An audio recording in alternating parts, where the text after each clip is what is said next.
Hi hello नमस्ते केमती अच्छे समस्ते। आज फाइनाली रोसे ब्लॉग आसीगला आ देखापी बिल्कुल बुलातुनि वीडियो सहित आपण मैंने जोड़ी रुहतु। परिवा सब काटिदेली गैस रे कढ़ई बसई पानी मु देली स्वाद अनुसार लुण हलदी गोटे पकईदेली पानी की फुटापी किसी समय मुझे छाड़देली पानी फुटिगला काटिकी रखि बैगण आलू को मुझे पकईदेली सिझापी आ कि गोटा टमाटो को काटिकी मुझे पकईदेली टमाटो भी सिझापी किसी समय घोड़े देली। एपटे भजा करने एपटे कढ़ई बसले कढ़ई गरम है तेल पकईली आर गोटा जीरा को पकईदेली आ काटिकी रखि पिज को मुझे देली। जदि वीडियो भल लगी थाए ताले लाइक शेयर सब्सक्राइब कर दिंतु। एपटे तरकारी बसला एपटे पियाज भाजिली काटिकी रखि कलरा को मुझे पकईदेली स्वाद अनुसार लुण आ स्वाद अनुसार हलदी पकईदेली आ कि लंका गुंड भी से पकईदेली। जो व्यक्ति माने कलरा खाऊना पिता लगुच देखो एमती पूरा एक्जाक्ट कलरा भाजतु देखिए से कलरा पिता बदल में मीठा भी हो जापे। तो देखो मु लंका गुंड पकईदेली आ तक भल भाव मुझेदेली हेचिरे झील हेची कलरा खाइब जी बदली जीव सी। एपटे मोर तरकारी देखा सीझीगला कि जमा सीझिनी ए आलू को कौन कर निजे भी बुझीपारे आउ टे देखे तो हेचिरे सीझीगलानी रे।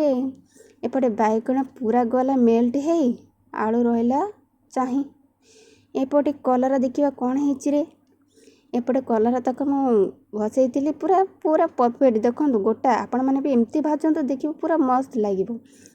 तो छाड़ू देखा एपटे तरकारी आमर सीझीगला थाली की बर्तमान मु तरकारी खोलीदेवी आ थाली की खोली सारापर आलू भी बर्तमान सीझीगला। बर्तमान कढ़ई बसली आउ से काटिकी रखि भेंडी की मु पकईदेली पछरे तेल टिके पकईदेली भेंडी की खड़ खड़ कर भाजी मुदेवी से तरकारी पकई बोली हेचिरे झील हेची एपटे कलरा तक सब होगला ताको प्लेट को मु बाहर करदे। बर्तमान एपटे भेंडी बसला प्लेट को कलरा मु काढ़ीदेली एपटे आउ गोटे भजा करी बोली कढ़ई रे तेल देली आ सेम प्रोसेसन रे जीरा भी मुदेली काटिकी रखि पियाज को देली खड़ खड़ कर भाजी मुदेली एपटे भेंडी भी भजा होचे एपटे आ गोटे भजा प्रस्तुत चलची।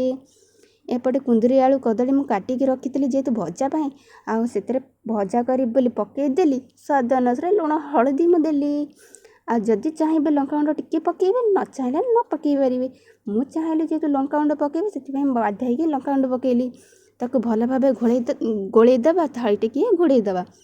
एपटे भेंडी सकाशे होगलानी बोली बड़ी दुटा आनी पकईदेली आलू बैगण तरकारी भेंडी आ बड़ी पकईले बहुत टेस्ट लगे से भेंडी सहित बड़ी भी ऐड कली गोटे गोटे थरे भाजी बोली किए विरक्त हो भाजब से बाध्य होली भेंडी सहित बड़ी की भी मिसैक एक समय भाजीदेवी।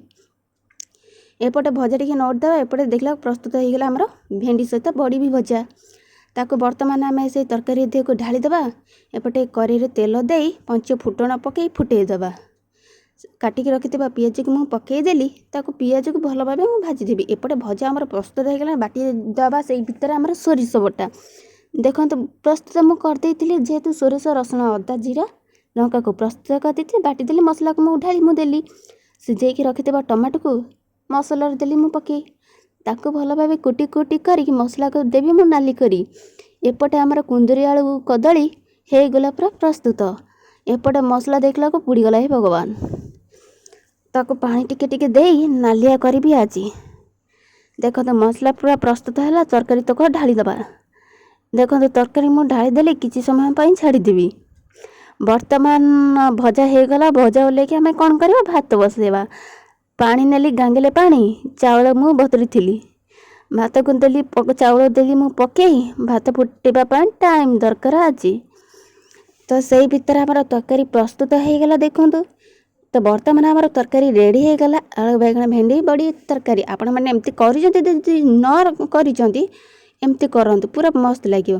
एपटे भात फुटिलानी एपटे दिन रोषे भी सरिलानी एपटे देखो कलरा पूरा रेडी हो देखो कलरा पूरा प्रस्तुत हो जाइए पिता कलरा मिठा हो जाइए आउ एपटे भजा प्रस्तुत हो बर्तमान आम बसीगलु खाइबापी किए खाइबारे हस हस हस हस मम्मी बसिले थाली भात थाली की नहीं मु बसई मोबाइल नहीं हेचिरे झील हेची मम्मी खाइजा खाइजा जा खाइजा मम्मी की देख खाऊची सी कलरा सब खाईदेला सी जदि आम वीडियो भल लगी निहाती लाइक कमेंट शेयर करेंगे। देखा नेक्स्ट ब्लॉग रे। बाय।